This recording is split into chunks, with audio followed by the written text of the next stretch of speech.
And then here are your licensing information for the accountant. So you are licensed by their state's board of accounting, so it's state based. Becoming a CPA requires passing a national exam and meeting other state requirements. All states require CPA candidates to complete 150 semester hours of college coursework to be licensed, which is 30 hours more than the usual 4-year bachelor's degree. Many schools offer a 5-year combined bachelor's and master's degree to meet the 150 hour requirement, but a master's degree is not required. And so when you are planning out your career, this is information that you need to know.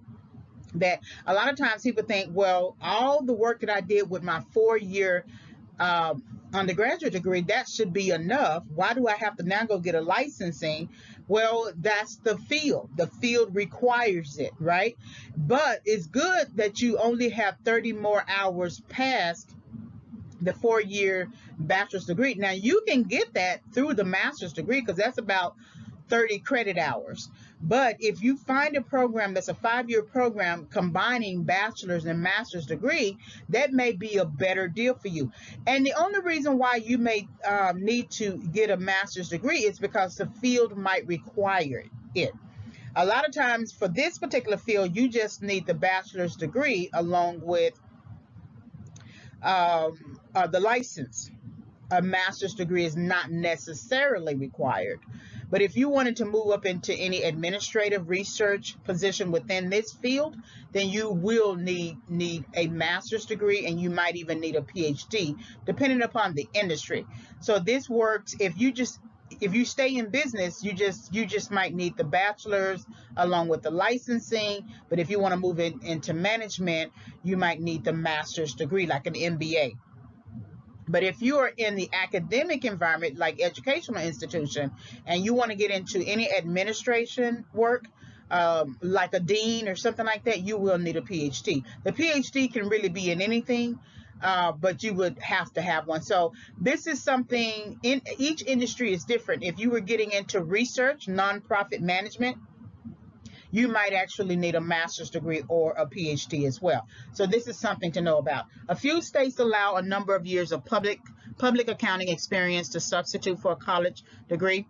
All states use the 4-part uniform CPA examination.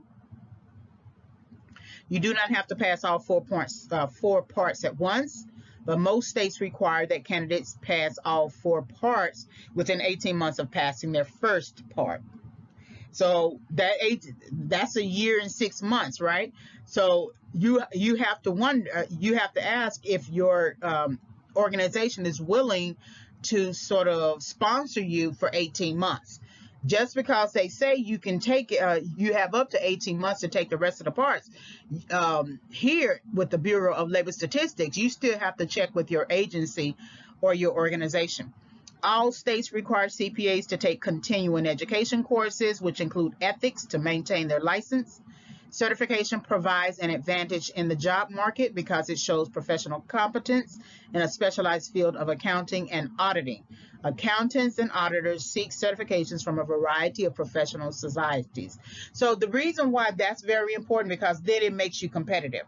If you look at each person, each applicant with a bachelor's degree in accounting, okay, they are all qualified for the job, right? Doesn't mean they're going to get the job, but they are all qualified for it. However, what makes one um, candidate more competitive is the fact that they have a license, a CPA license. They passed the CPA licensing test, and they actually have the license. Now that makes that person more competitive.